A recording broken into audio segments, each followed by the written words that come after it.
Next presenter is Simon Tuff from the BBC, radio guy. Andrew already mentioned him, and he will talk about something not directly related to loudness, but isn't all related to loudness.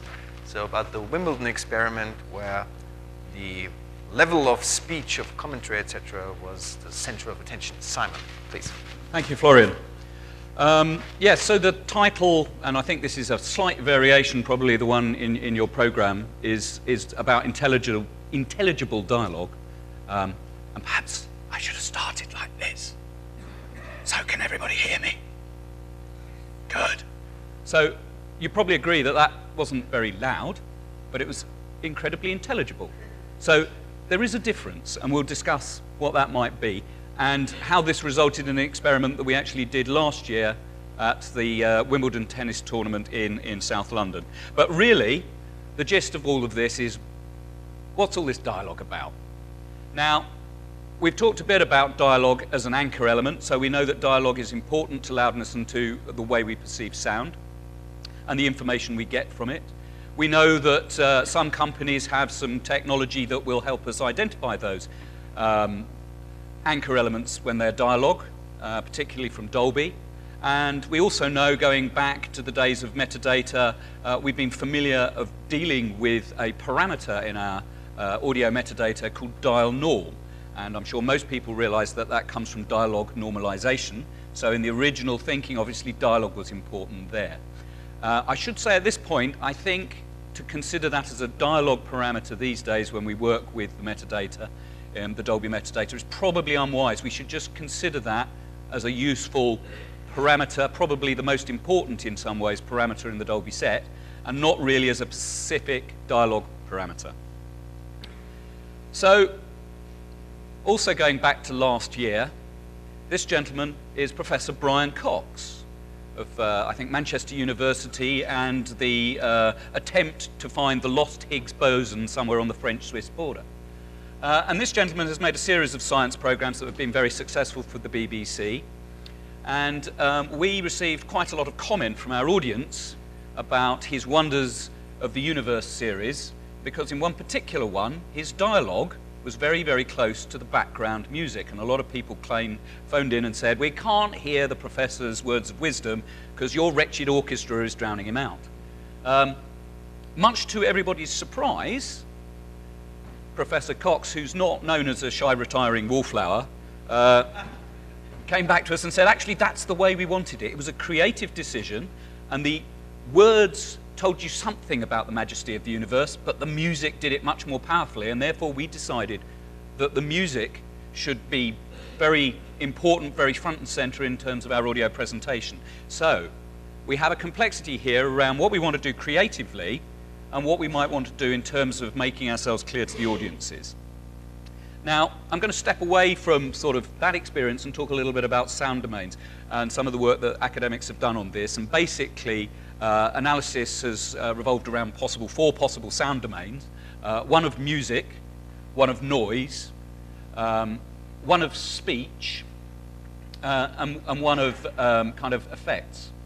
And in terms of audibility, the first thing we should think about probably is noise, background noise, because obviously too much background noise is going to start drowning out what you want to get through.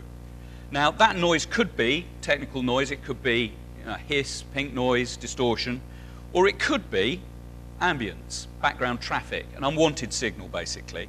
And we know that background noise generates about 13% of the complaints that we get. The next parameter, and we've talked about it, is background music. Now, background music only generates about 11% of the complaints around audio quality that the BBC receives, and incidentally, we do receive quite a large number. Typically about 3,000 to 4,000 complaints to the BBC a year are about audio, and that breaks down, particularly in terms of loudness, to about 2 to 3 a day for our television services, but only about 3 a week for radio, interestingly. But we know from the Brian Cox example that actually, you know, it's difficult with the music because that was a creative choice. But our correspondents, our audiences, are also particularly, they may only be 11%, but they're particularly clear about this because they see music as a choice made by the production team, and therefore something they can control. And therefore, if the music is affecting the intelligibility of the dialogue, that's a bad thing because we've made production decisions that, and it's, you know, they don't necessarily understand the creative grammar. The next thing, speech. Well, I've got two figures here for speech. Fast speech is a problem, and muffled speech is a problem. Fast speech generates about 11% of those complaints, and muffled speech about 14%. But the real killer here, as I think I've tried to represent with Mr. Ralph C. Nesbitt, is dialogues and accents. He has a very strong Glaswegian accent. About 19%, so it's the largest individual, is people complaining about intelligibility due to different accents and dialects. So that's kind of interesting as well. Another key factor for us is age-related hearing loss. Now, with an aging population, an increasingly aging population, this is going to become more and more important for us, I suspect. We're all probably familiar with elderly parents or grandparents who complain that young people mumble these days. And it is kind of true. They do have a difficulty in hearing. Now, we have about 14% of the UK population with hearing loss, not necessarily age-related. And we have about 2 million users in the UK, regular users of hearing aids. Typically, the listening level for somebody in their 20s, a comfortable listening level, is about 55 dBA. For somebody in their 40s, that goes up to 63 dB. For somebody in their 70s, it's crept up to 71 dB. And by the time you get to your 80s, that's 82 dB. And we know that over the next few years, so in 2008 census data, we know about 18.3 million people in the UK were over 60. It's expected to be over 21 million by 2018. And in 2028, it's over 27 million, with the population over 85 expected to double over that time period as a proportion. So age-related hearing loss is important to us. Now, the BBC is your friend here because we do have a publicly available editorial policy guidance for hearing impaired audiences, which was also published in March of last year. I would recommend that you go and find that if you're interested in this topic area. The other thing that's probably worth speaking about, in terms of that impairment, a mild impairment normally means you have to increase the signal to noise or the dialogue to background by about 4 to 6 dBs, it's reckoned. For moderately impaired hearing people, it's about 7 to 9. And for those with severe hearing loss, that difference normally has to go up to about 18 dBs of separation, or has to be increased. The next thing to talk about, and this is where Brian Cox's background music comes in again, is the grammar of audio in production. It's worth thinking about this a bit.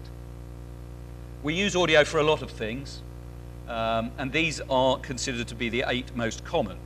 We use it to mask unwanted sounds. We use it to create joins between one scene and another, where perhaps we've got silence. We might introduce some effects or music to draw from one shot to another. We use it to direct attention towards key events.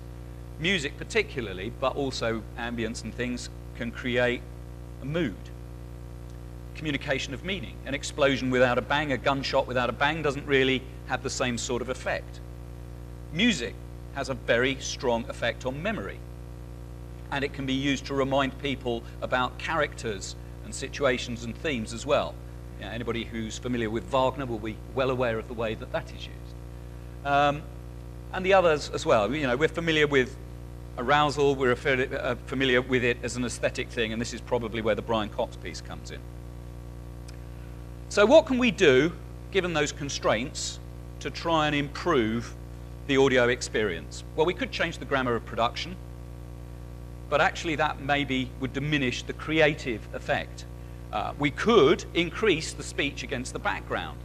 But for those people who don't have a hearing impairment, that might make all our productions very, very shouty. We could provide a lot more clean audio tracks, and we could try and pass the control of the dialogue over to our audience. but we need a lot more bandwidth to be able to do that. We might add a lot of production and distribution complexity. Or we could try and adopt some new techniques. And this is where our experiment at Wimbledon comes in. So to try and explain what we're doing here, I'm going to give a quick description of 3 different approaches to doing audio, based around channel scenes and objects. Now, I'm going to use a visual metaphor, which for a sound guy is kind of slightly painful, but if we try and describe a scene as a picture, then how do these 3 different techniques relate to it? Now, the most of us are familiar with audio as channels, and here might be a representation where we have 3 channels, a left, a right, and a center, and we're trying to describe that huge scene using these 3-point sources. It's quite difficult, and this is why skilled audio people are important, because they're able to increase the size of those point sources to blend them together to create a total scene that works across, an image that works across the whole of the scene. Of course, the further you get from your point sources, the more likely it is that your picture will be blurred, but that's the paradigm we're used to. Also, and it's not a new thing, we try to describe audio as a complete scene, as a complete sound wave. And those of you who are familiar with the work from the 1970s with Gerson et al. Around ambisonics, that's basically a scene-based technique. And wave-field synthesis could be argued to be a scene-based representation. The problem is that often the scene can be described in this way, but it's rather indistinct. And as you add more elements, more vectors to that description of the scene, as you go to higher orders of something like ambisonics, the complexity goes up, the number of channels or signals you require goes up, and once again you get into a fairly unmanageable, for broadcast purposes anyway, complexity. So a technique that's becoming increasingly popular is the possibility of managing these things as objects. So going back to our original picture, you might break that down into 3 objects in this example. You've got the detail, you've got the foreground, and you've got the background. You could have many more objects. You could have individual bushes described as objects, individual trees described as objects. But you might say for the purposes of a static image like this one, those 3 objects would do it. And then you could manipulate or present those objects depending upon what you wanted to achieve. And this is kind of exactly where we went.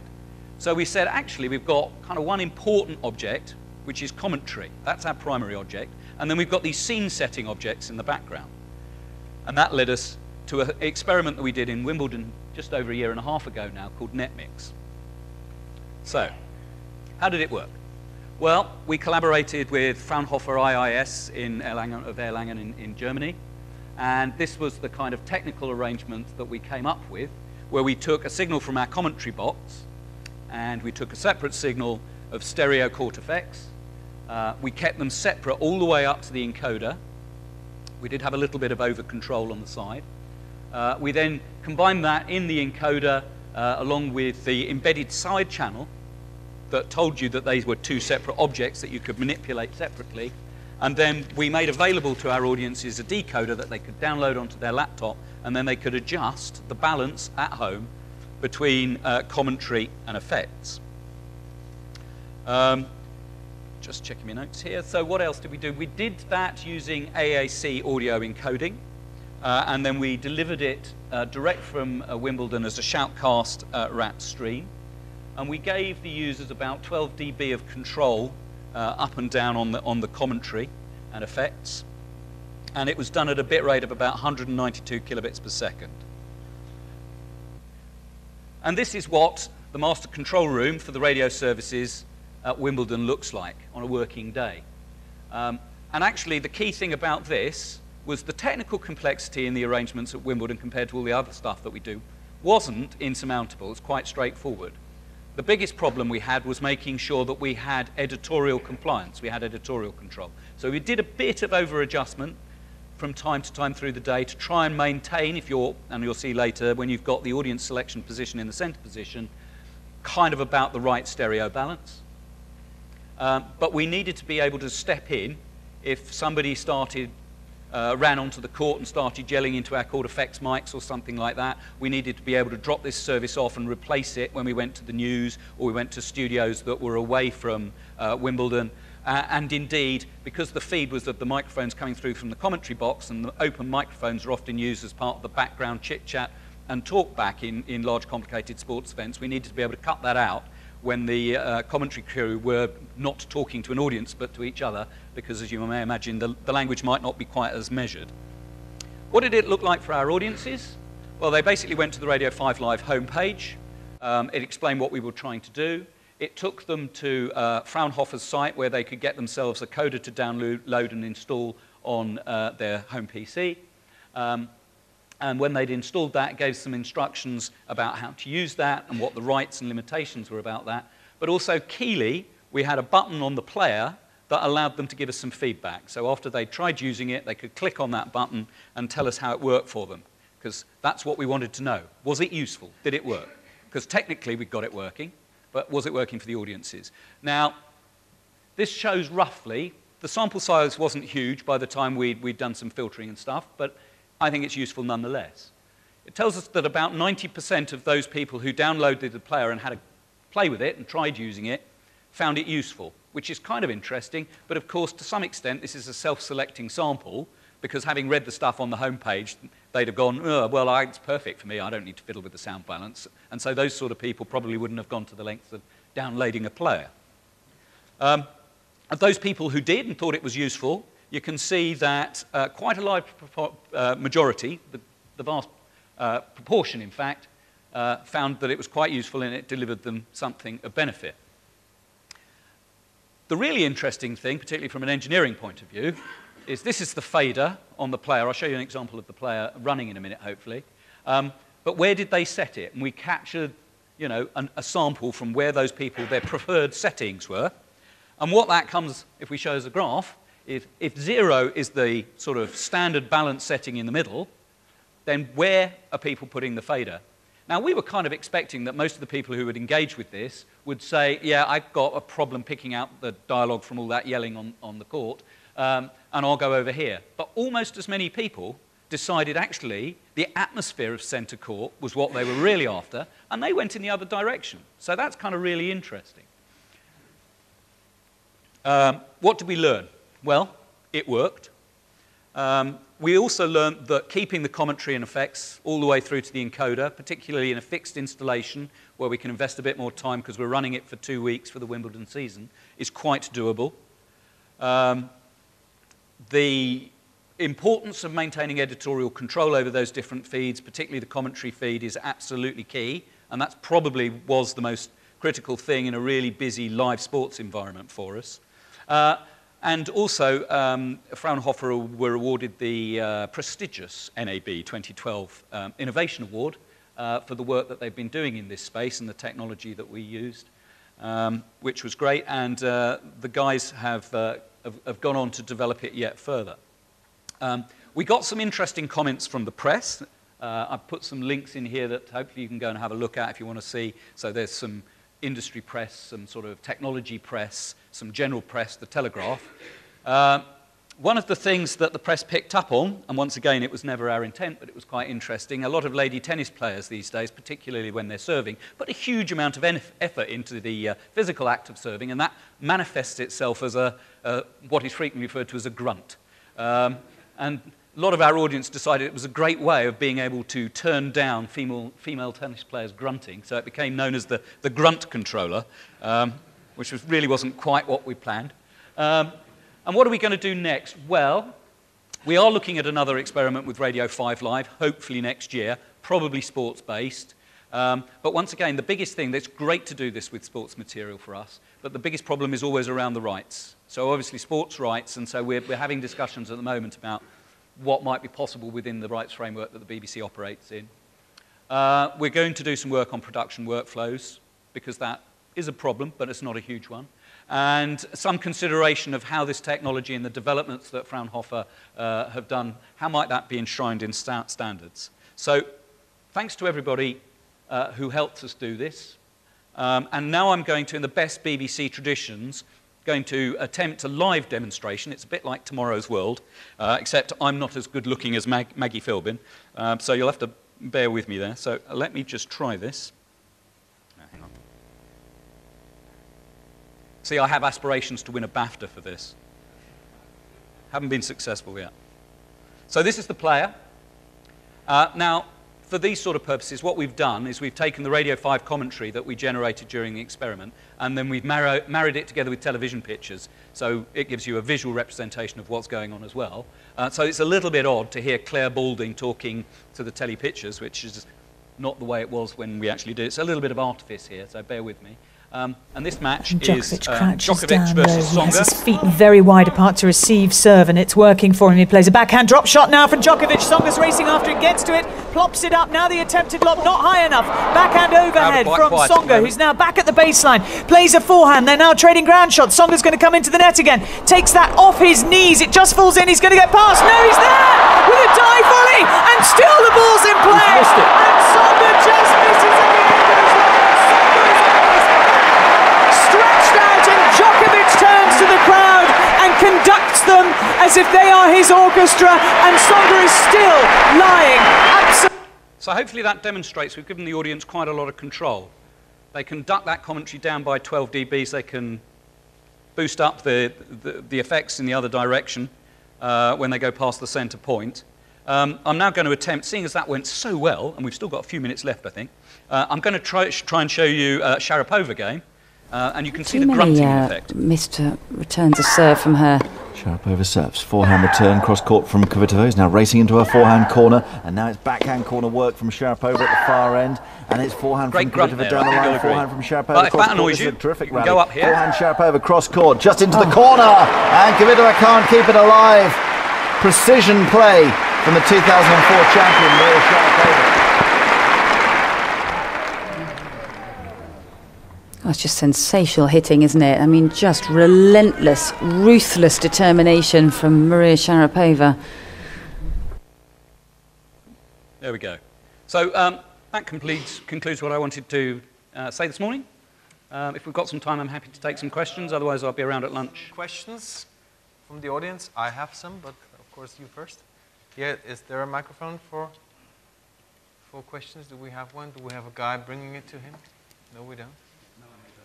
Then just shout, please. I was just going to make a comment about the Brian Cox program. I was very interested in the debate amongst the post-production sound mixers. So I might make some done things.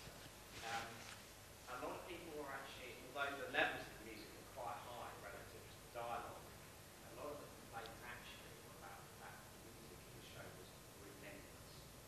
And there was no let-up or break in it. That was the problem. No differential between levels of different colour. Because there was no very voiceover in the programme because it was present and led in vision. Therefore, because this music was relentless, a lot of the rules and the language of production or what offended people rather than just the levels of it. Yeah. It was a style thing as much as anything else. Yeah. No, I think that's a very valid point, and it comes back to what I was trying to explore later on about the grammar of production and thinking about how that plays into the intelligibility and the overall signal level throughout the program. And as we've seen, variation in that signal level is actually quite important, and turning everything into a sausage does make it very relentless. So you may well be right, there's a part of that in there as well as a creative choice. It's the classic dilemma of being a dubbing expert. You say to the director, yes, I know you want it exciting, you want music up, you know what, you 40% of your population with a mutton jet, you're going to have trouble with it. Yeah. You've got to try and talk them down, but ultimately they're the customers who can what they ask for. But I'm sure, when we dubbing people get encouraged to produce a very much more sausage-like audio signal as the output, I'm sure that's often justified on creative grounds as well. So it's an interesting tension between the two. So I think, yeah. Thank you. I have two questions to the volume control for the dialogue here. One is, if you put it down to the minimum setting, -12 obviously it was, it didn't make sense at all because you barely could hear the voice anymore, and I would actually then want to shut it off completely. So would it technically be possible also to completely eliminate the voice so that you only can hear the effects? First question. And the second one is, each step was 4 dB then, because you said the whole scale was ±12, and it was from 0 to 3 up and to 3 down. So each step is +4. Is that correct? Broadly, yeah. Yeah. So Ben, when you say most of the people adjusted it 1 or 2 up, it means almost 8 dB up. And a couple of 2 settings down is 8 dB down. Yeah. So rather radical. So the first thing I would say is about the completely removing one or the other signal with the technology that we were using, that wasn't feasible. Okay. I don't know, and we have a couple of guys from Fraunhofer here who might be able to answer whether that's possible in a different implementation, but certainly the constraints of trying to do something that worked with the bit rates we had available and, you know, downloading a player to the home and that sort of thing. Okay. But it was never really intended to completely unmix or remove signals. It was, you know, about personal choice. The scale was chosen because it was easy to understand and not necessarily because it related to particular technical parameters. But I think it is important, especially when you show the graph where the kind of majority of people set the fader, that this was not dB, but it was the setting on your fader, which was actually 3 times as many dBs. No, you're absolutely right, yes. That actually gives a whole different picture, because you think, well, plus minus 2, not really a big difference, but actually it's plus minus 8 dB of difference. Yeah, that's a very good point. It doesn't show the technical... Yeah, you maybe should kind of translate that into the actual numbers. That's a good point. It's much stronger, of course, then. Yeah. Franz, yeah? Is there some explanation because of the listening environment, because it was on the left or on the user's computer, right? So that's correct. Different setups, right? Very different speakers, etc. Yeah, absolutely. And we you know, it's a learning curve for us, so there are other things that we might wanted to have got from people, whether they connected their machine to separate loudspeakers or whether they were using headphones. The problem is that if you ask too many questions, people suffer from sort of form-filling in fatigue, and very few get to the end. So we paired out quite a lot of the sort of questions that we were quite keen to know a bit about on the grounds that we'd try and get our sample size up. I think we got about, I'm trying to remember the number of people who actually downloaded it. It was in the high hundreds, may have been close to 1,000 by the end of, because we only ran it for the second week of Wimbledon. But actually, in terms of completed surveys, we got about 10%, which my data colleagues tell me is really high. We normally expect on public surveys of that to get something in the order of 1.5% response rate. So we got nearly 10, which was quite interesting. All right, one more question, please. Yes? Thank you. In television, live television and mixing sport occasionally, when we generate football match sound, we separate commentary from effects all the way down to the receiving recording area. Are you likely to do this experiment on television? I won't say yes or no to that. I think we'd like to.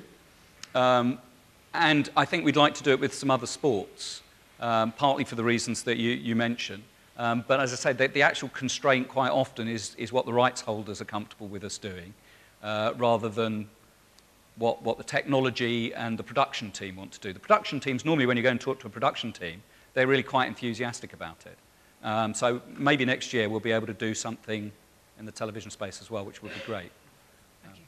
One nice strategy to actually get rid of the commentary is to switch to super high vision, the NHK system, 16 times HD, because when they did the London Olympics this year, it was only 3 cameras, so really, long periods of time where you just saw the total shot and no commentary. Yeah? They made, of course, very scientific studies, whether people would like commentary or not, but you could hear all the stadium announcers very clearly with 22.2. So switch to super high def and 22.2 and no commentary anymore. Go on. Thank you. Thanks, Simon. Thank you.